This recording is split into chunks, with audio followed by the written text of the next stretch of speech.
Hi everyone, it's Kimber back for your second weekly installment of Makeup and Murder Mondays. This week we're going to be talking about Stephen and Cary Staynor. Very interesting story. Don't know if you've heard of it before or not. Lots of pop culture references to it because this happened a long time ago. So we're going to go ahead and get started. In December of 1972, Stephen Staynor was a 7-year-old boy walking home from school. He was stopped by a man who said that he was claiming he was going to be collecting some church money and he wanted Stephen to come with him.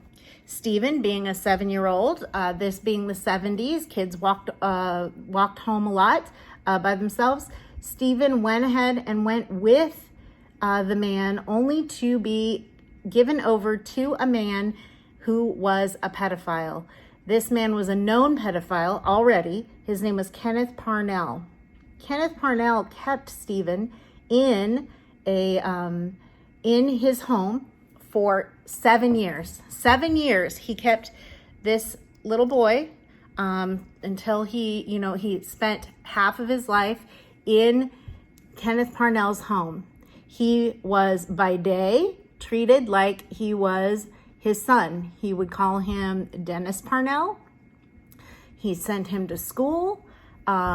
He told him his parents didn't want him anymore, that nobody was looking for him. He kept him from watching any television or anything. And so sadly, Stephen actually thought his parents had given him up to this man.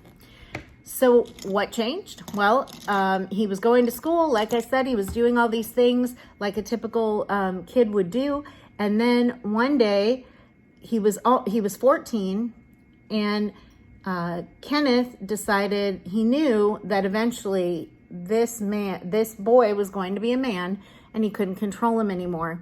He had been sexually abusing him. He'd been keeping him hostage.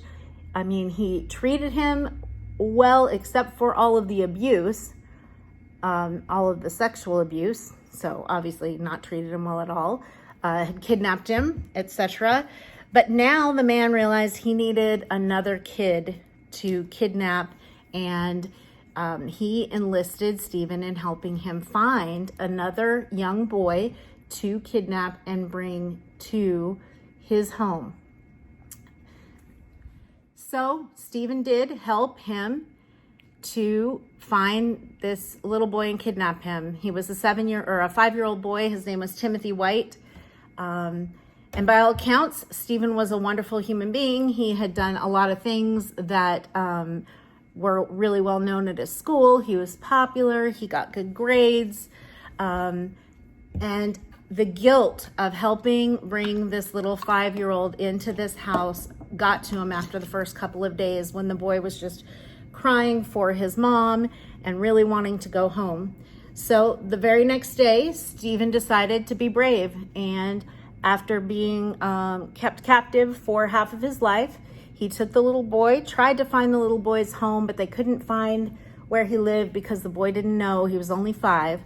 So they ended up walking for miles, going to a police department, and when they walked in a well-known line that eventually was turned into a book and also a mini-series, the boy, Stephen, went in and said, "I know that my first name is Stephen."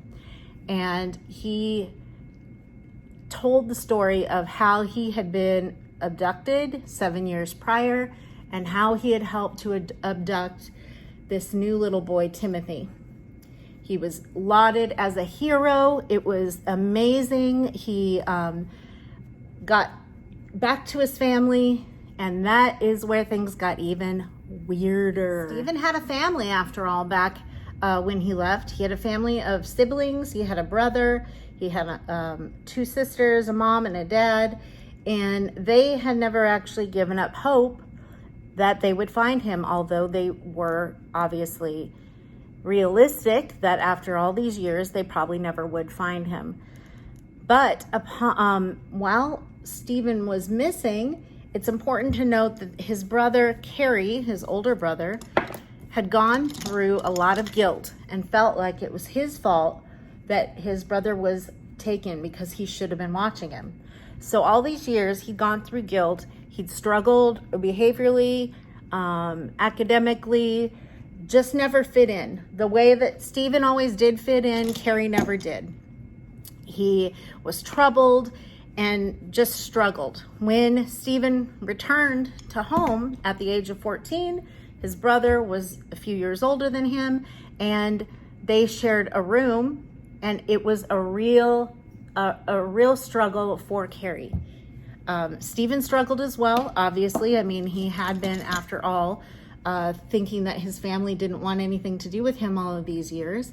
And then also, you know, just the after effects of 7 years of abuse, half of his life he spent, you know, being held captive. It was very traumatic for him as well. But Cary just never seemed to get over it. He didn't seem to be happy to have his brother back. He just seemed to struggle. And struggle he did. Cary struggled all those years to try to put his life together, to figure out a meaning for himself. When his brother was gone, he felt guilt. His parents just struggled. His parents were always struggling, worried about him. You know, everybody was always wondering where Stephen was. When he got found, everyone was all about Stephen again, and Cary felt slighted once more. So as he grew up, he struggled significantly with this. At the age of 37 in 1999, he actually became a killer. He actually started working at a lodge, at Cedar Lodge, and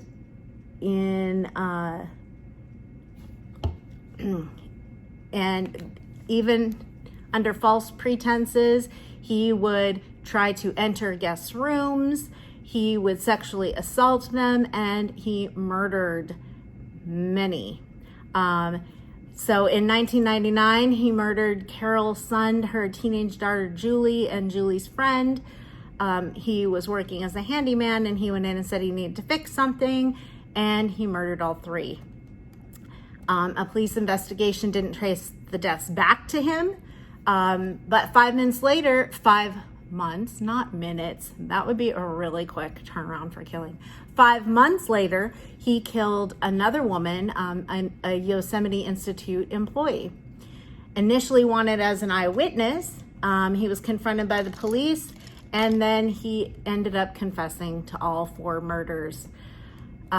So Stephen, on the other hand, while he was trying to adjust to his life, he ended up being bullied in school because of the abuse. And this is just terrible. So this was in 1980, 81.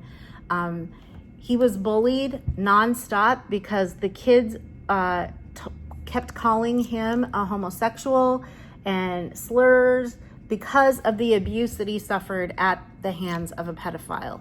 So basically, he was accused of being the reason for that. And the kids were just ruthless. He ended up, still doing well as he could, but he really did struggle with all of the bullying and abuse that happened at the hands of these kids. But eventually, he grew up, he got married, he had kids, 2 children. And then in 1989, he tragically died in a car accident. Cary, on the other hand, the other brother, was convicted of kidnapping and false imprisonment, and was convicted of murder. And let's go back to Kenneth Parnell. Parnell was convicted of kidnapping and false imprisonment. Got my names mixed up there for a second. Although he was sentenced to 7 years, which, think about it, 7 years. He held a kid for 7 years, and he was only given 7 years. And we're talking kidnapping and constant sexual assault for years and years. Although he was only sentenced to 7 years, he only served 5 of those years. He got out again and then ended up attempting to molest someone else, getting put back in jail, and he died in jail in 2008 at the age of 76. Talk about a family that has been through a lot. That's crazy. If you want to learn more about that, there's a really great article that I based most of this on called I Know My Name is Stephen, the true story behind Cary Staynor's murders and his brother Stephen's legacy. It's by Selena Barrientos. Also, if you have any story ideas, be sure to let me know. I'm happy to listen to them. I've got a few lined up in the queue, and I'm really excited. Thank you for joining me on this journey. Stay beautiful and stay safe. Bye.